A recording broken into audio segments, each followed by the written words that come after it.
Vakomanana ny fiarabanana nataon'ny Joara Voajanahary miaraba anareo roalahy ofilo ary miaraba ny ato anatin'ity efitrano ity, miaraba ny isa-tokantrano ihany koa. Ampatsevina ihany ireo loha-hevitra izay efa ena pelantanan'ireo kandida ireo dia raha ny anio zany fa 7 volana Desambra dia eo aloha ny lafiny politika, ny lafiny tsy fandriam-pahalemana, ny fanapaream-pahefana, ny diplomasia sy ny fifandraisana amin'ny any ivelany, ny fotodrafitrasa sy ny trano fonenana, ny indostria, ny angovo ary ny tontolo iainana. Zany hoe amin'ny ankapobeny ankoatra ny lafiny politika dia ny lafiny toe-karena no horesantsika betsaka amin'ny ity andihany voalohany amin'ny fifanatreana mivantana eo aminareo mirahalahy ity. Fanontaniana voalohany mahakasika ny politika avy hatrany ary raha malala fa tsy atoro anareo ny zava-niseho teto amin'ny firenena hatramin'ny taona 2024 no mankaty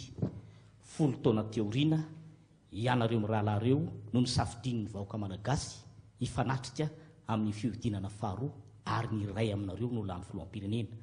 Inona no antony heverinareo fa nahatonga an'izany? Tantara miverina ve izy ity sa tantara mitohy? Président Ravalomanana.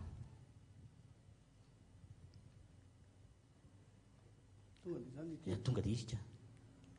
azonao tsara le fanontaniana aloha, herinao tsara. Azoko ka. Ndao za tsy izy ary. Voalohany indrindra dia miaraba ny télévision malagasy ny tenako izay mampiatrano sy niaraka tamin'ny seny iny karakaran'izao débat zao. Fanontaniana tena azoko zao dia hoe efa 10 taona lasa zay 7 taona mahery no niandrasan'ny vahoaka n'ity fihaonan'ity. Dia tena mahafaly ahy, tena hafaly ahy, tena hafaly ahy hifanatrika eto satria ilaza aminareo vahoaka malagasy, ilaza aminareo rehetra, ilaza ny fifanandrina amiko ny tena marina ary tsy ilaza afa-tsy ny marina tsy anendrikendrika tsy hanaratsy. Zay aloha ny anankiray. Faharoa, rahantsika mahita tsara koa ny fahantrana sy ny zava-misy 10 taona lasa zay eto amin'ny firenena dia inona ireo vahaolana, inona reto hevitra orosy reto anazava zany any Tsipriana ihany koa na ny eto toerana na avy any ivelany izay miasa miaraka amintsika. Fa aleo aloha etiko nilazana anareo hoe dia miaraba ihany koa nga président ny transition Andry Rajoelina izay mifanandrina amiko eto satria izany no mpifanandrina mivantana amiko dia nataon'Andriamanitra iona mihitsy angamizay mba azahotsika samby keto le izy fa dia hoy aho hoe mahafaly ahy tokoa no miresaka eto. Voalohany indrindra aloha ianao nga Andry Rajoelina izay nitarika ny fihetseham-bahoaka izay filazanao azy tamin'ny 2024 dia niafara tamin'ny fanaovana coup d'état ary io fanaovana coup d'état io no natonga ny vahoaka malagasy hatramin'izao tsy afabela ary efa natao ny fanontaniana etseroa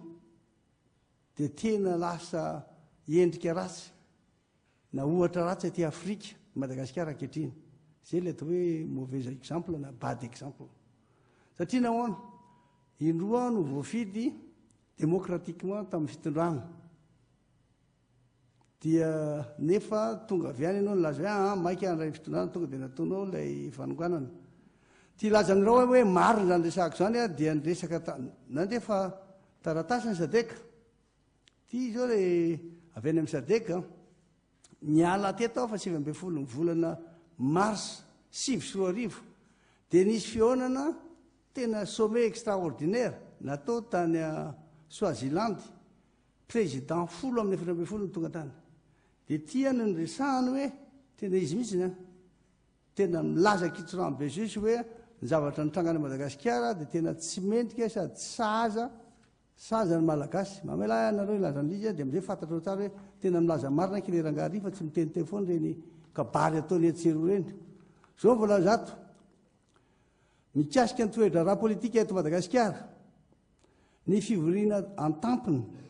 tsy ara-potoana dia tena nanameloka mafy ny hetsika tsy araka ny lalam-panorenana izay nitarika ny fanonganana tsy ara-dalàna ny gouvernement voafidy tamin'ny fomba démocratique ary ny taky ny famerenana tsy misy atakandro ny fitondrana miorina amin'ny lalam-pandrenana eto amin'ny firenena. Artikla 10 ny fivoriana tampony tsy ara-potoana dia nanapa-kevitra ny tsy ankatohana Andriamatoa Andry Rajoelina ho filohan'ny Madagasikara satria ny fanendrena azy dia tsy vitany hoe nandika ny lalam-pandrenana malagasy sy ny foto-kevitra demokratika fotsiny fa mbola nanitsakitsaka ny foto-kevitra fototra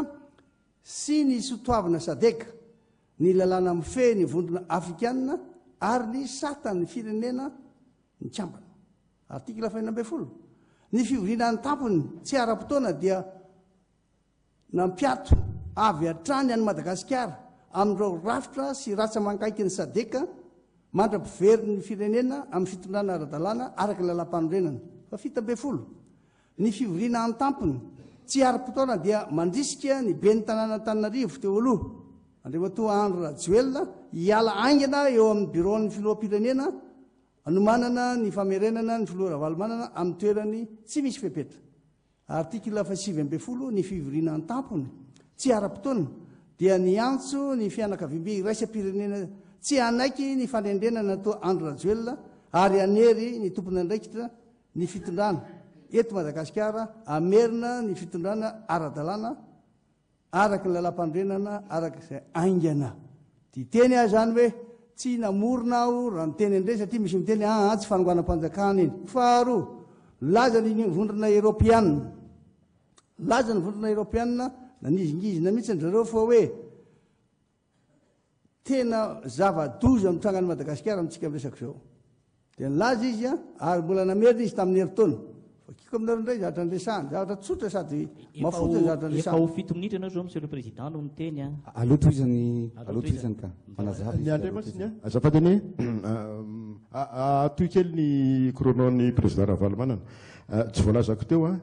ny sosokevitro amin'ny rahalahy moa zany dia hoe eo amin'ny 3 ka hatramin'ny 4 minitra eo ny intervention anankiray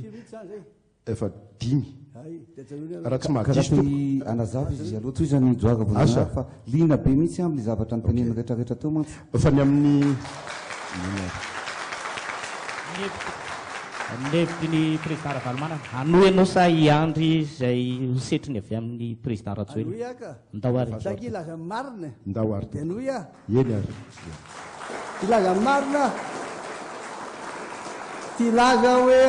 tsy zany namorona fa fanangoanam-panjakana nitranga tamin'ny 20 fa reo fimbonam-pe iraisam-pirenena sadeka ny laza Union Européenne ny laza ny Amerikanina ny laza dia ny zavatra ilazany hoe Madagasikara dia entina fitondrana sivily tsy ara-dalàna ary tsy voafidy tamin'ny fomba demokratika izay mandrombaka fahefana tamin'ny alalan'ny fanangoanam-panjakana tamin'ny volana mars 2020 tena marina ty state departement ty koa ny azy toy n'ilay tony vakiko fa sadeka tsy inona ny tompona andraikitra ty amin'ny région antsika ty zay na lava-piasy reto fokely daholo reto koa fokely daholo ny fanambaranareo araka voalaza ny vondriny banque mondiale banque iraisam-pirenena banque mondiale io dia hatramin'ny fanangoanam-panjakana tamin'ny taona 2020 dia ny aina tao anatin'ny crise politique Madagasikara ka nahatonga azy io lasa anisan'ny firenena mahantra indrindra eran-tany ary maherin'ny 2.7 isan-jatom-ponina no miaina latsaka ny 2 isan-jato vitany aho misotranao président eny ary ho an'ny président Rajoelina ny fanontaniana dia mitovy ihany hoe zay 7 taona 10 taona lasa reo eo nareo mbola nareo no nalahatry ny vahoaka hifanandrana amin'izao fihodinana faharoa zao tantara miverina ve ity sa tantara mitoy? Ia, ny voaloha teny ngamany dia miaraba ny vahoaka malagasy zay mampiatrano amin'izao ady hevitra izao. Ady hevitra aloha ny hevitra ny ady fa tsy ny olona. Faharoa dia miaraba anareo mpanetana ianareo Mirahalahy Johary Ravoajanahary sy Tsitoaina Ramarila zay manetana an'izao fandaharan'izao ihany koa. Indrindra misaotra mivoaka malagasy rehetrarehetra mampiatrano ary mandray an'izao ady hevitra zay kiondalana lehibe hoeto amin'ny firenena zany. Za isaky manao ady hevitra amin'ny président Ravalomanana dia variana foana satria ny lasa foana ny azy lasa foana no tanysainy président Ravalomanana ny andrasany vahoaka amintsika amin'ny raha mianaka inona ny zavatra hoentinao anavotana ny firenena inona ny programme anasanao anavotana ny firenena nefa moa président Ravalomanana dia miverina amin'ny lasa dia izao efa nilazaiko teto tamin'ny farany hoe ohatra ny janona teo amin'ny 2009 ny calendrier ny président Ravalomanana ohatra ny ririndasaka tsy tsarona fa inga président Ravalomanana ne no filoham-pirenena voalohany indrindra nanao autoproclamation sao dia tsy adidy sao dia adino tamin'ny 2002 tsy lany filoham-pirenena ianao monsieur le président fantatry ny olona zany fatapoko fatam-pirenena nanao autoproclamation ianao voalohany tamin'ny 22 février 2002 nanao ny investiteur voalohany coup d'état zany rehefa tsy nekeny ny fianakambbe iraisam-pirenena ianao dia mbola naveriny mandray zany autoproclamation zany a tamin'ny 6 mai 2002 zany tompoko natao hoe coup d'état ary mbola naveriny président Didier Ratsiraka zany hoe tsy lany ianao fa nanao coup d'état karaha coup d'état foana ny resantsika eto tsy androso mihitsy ny firenena inona ny vahaolana inona ny solution zay tompoko manana vahaolana mba hampandrosany Madagasikara hampandroso anty nosy malalatsika te zay no valiteny Flo Ravalomanana mbola manana zavatra mafisina sohitrikitrihana avianao sa hoe tonga dia irosontsika amin'izay ny loahevitra mifanaraka amin'izay fampandrosana ndao ary ananoresahana somary miteny Andro Rajoelina zay filohan'ny tetezamita tena nomanako tena zavatra tsara be mihitsy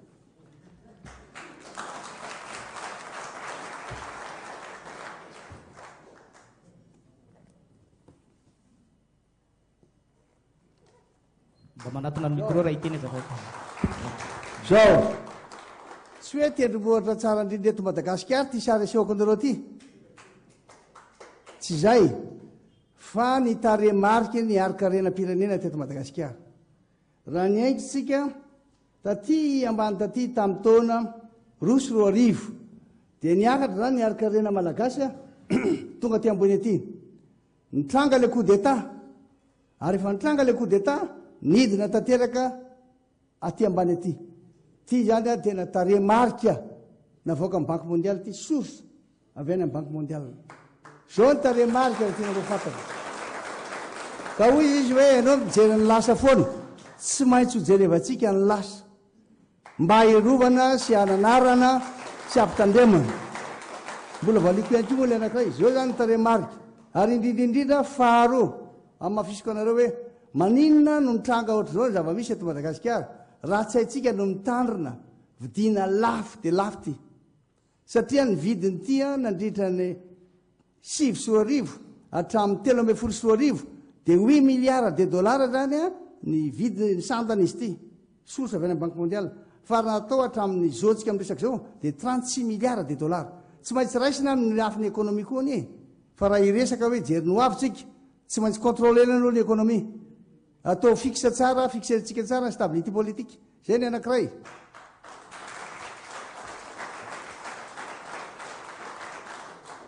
dia jerenareo tsara koa ty mbola jereo tsara kolikoly na corruption zao ny zava-misy nitranga ny zava-misy a satria tamin'ny ray sy roa arivo zay 20 dia 98 mitsika ao amin'ny firenena rehetra eto ambonin'ny tany nidiny zany a tamin'ny 20 sy roa arivo lasa 85 loza niakatra any amin'ny 50 ambizatotsika tena anisan'ny tena corrompu eto ambonin'ny tany tiako resahana amin'izany na inona no resantsika eto ny resaka économie raha tsy hitatsika aloha vahaolana an'ity resaka araka kolikoly bonne gouvernance fa aloha ito jerevantsika hoe aiza nitonany an'y économie fisaranao tompoko ya andriamato Andro Rajoelina anao fitenenana i président Ravalomanana dia zatra foana ny manafangaro ny risaka. Mbola eritreretin'ny président Ravalomanana fa ao amin'ny conseil d'administration antikôtsika ka hitondrany tableau, hitondrany tormarika ohatran'ireny. Tsara ny mampatsiahy satria niteny président Ravalomanana teo mikasika ny arika reny. Zany no tsy tiany président Ravalomanana dia ny vahoaka malagasy no saziny atramina be ny tanàna anazy zany, satria za tamin'ny be ny tanàna Antananarivo dia ny zavatra nitranga rehefa lany be ny tanàna ka tsy zaka ny andriamatoa président Ravalomanana natao fairano nivoaka an'Antananarivo, nitapahana amin'ny poteau ny jiro ny jirama isaky ny elakelatrano, nitapahana ny jiro pompin-drano manerana ny tanàna Antananarivo. Tsy zany tompoko no fitiavan-tanindrazana fa miresaka sifra ihany moa président Ravalomanana dia zao rehefa niongana izy ka nitsokana ka ny Afrika Atsimo dia nirehare izy tamin'ny 24 décembre 2009 niantso tao amin'ny Magro hoe misy cadeau de Noël omeko anareo. Inona ny cadeau de Noël amin'ny président Ravalomanana? Laza izy nirehare fa niantso ny secrétaire d'État américain ary fona tapaka ny AGOA. Andry Rajoelina tsy tianao ve dia mivoaka malagasy no asazinao reharehanao hoe tsy nananasa tsony ny vahoaka malagasy mimponina teto Antananarivo. Zany zavatra zany no tanisain'ny président Ravalomanana eto hoe nivory ny filoham-pirenena tatsy, nivory ny filoham-pirenena taroa. Tsy zany tompoko ny hanafitra ny Madagasikara. Ny manafitra ny Madagasikara dia olona tia tanindrazana, vonona ny an'olon-tena ary manana programa matotra sy azo tanterahana. Andry Rajoelina manana programa ary hanafitra ny Madagasikara.